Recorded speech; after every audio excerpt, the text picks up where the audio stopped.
Today we are going to go over the components of a home to help you identify different components of a home to be able to talk to a contractor or if you have a client. First thing is you're looking at is a footer. A footer is the very first step when you're building a home. It's usually a foot and a half wide and 6 inches to a foot deep typically for a house. Usually has 2 sticks of rebar in it, and they're sitting on top of chairs. The rebar is usually a number 4, which is a 1/2 inch stick of rebar. The foundation wall, of course, you're looking at that, which sits on top of the footer, and then the framing sits on top of the foundation wall. See those vents? Those are cinder blocks turned sideways. That allows for airflow in the crawl space. By code, you need 1 vent per 150 square feet of crawl space. And then you have your sheathing up top. The green board is sheathing. It's called zip panel, and each one of the seams will get tape put on it. If you don't use zip panel, you have to wrap it with Tyvek. We'll go ahead and go on into crawl space now. First thing you're going to be looking at are piers. That right here is a cinder block pier. It does have a footer under it. The footers are usually a foot deep, and they're going to be big enough to support that pier. So usually around a 1.5 to 2 feet wide and a foot deep.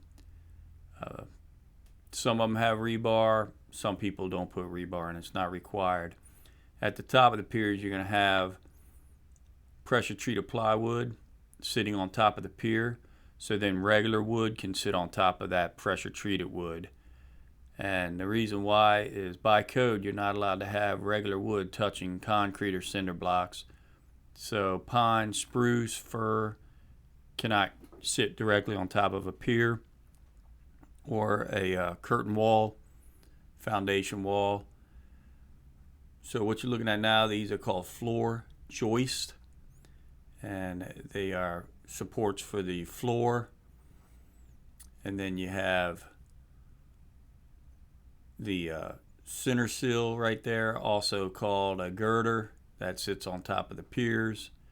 And then the floor joists will sit where the rat sill is.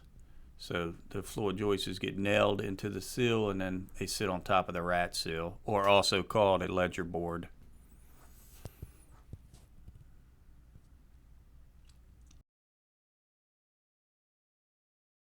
On the outside of the house, you have a sill plate. It sits on top of the cinder block, and what sits on top of that, and again, the sill plate is pressure treated. What sits on top of that is the sill, SILL. There's 2 pieces of sill there. Sizes can differ. 2x8s, 2x10s are fine. 2x12s are fine. And they're doubled up. And the wall sits on top of that sill, which is also called a rim joist. In between, of course, your floor joist, you have your subfloor there. That's your subfloor right there.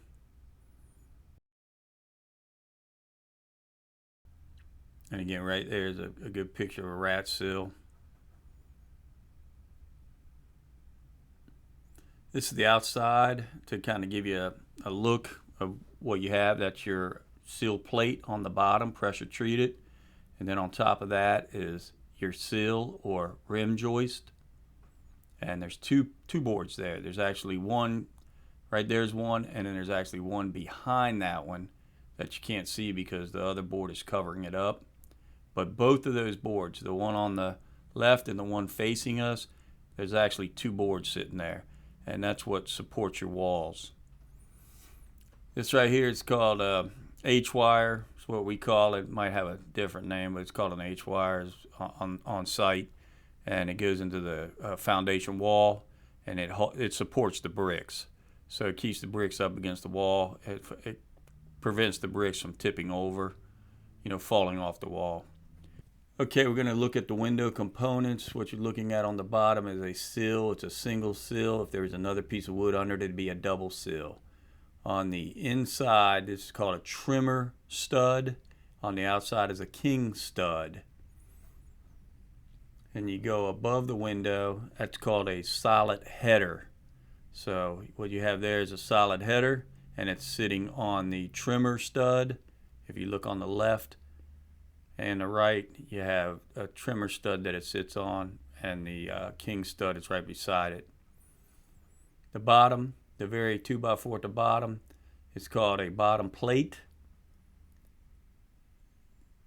Of course, underneath of that is your sill and your joist, and then your subfloor right there. Subfloor will go down first, then your bottom plate. On the very, very top there, you look at the top of this wall, that's called a double plate. When you go in a little closer, what's sitting on top of the double plate are your ceiling joist. And then your rafters are up there, and the clips that are nailed in right there are called hurricane clips. They're required by code. That straps down your roof to your walls. And of course, sheathing between the roof rafters, that's for your roof. That's your sheathing right there. That is called a cripple stud. So you have one at the bottom, it doesn't go all the way, and then one at the top. That's called a cripple stud. So if there's a cut stud above a door or window, that'd be a cripple stud. I just wanted to point out on a regular wall, it's just called studs. The 2x4s that are going up and down, holding the sheathing on the outside, those are just studs. So if you run into a framer and need to tell him to replace a stud or 2x4, that's what you call it. And that beam right there, that's called an LVL. And they take a lot of weight.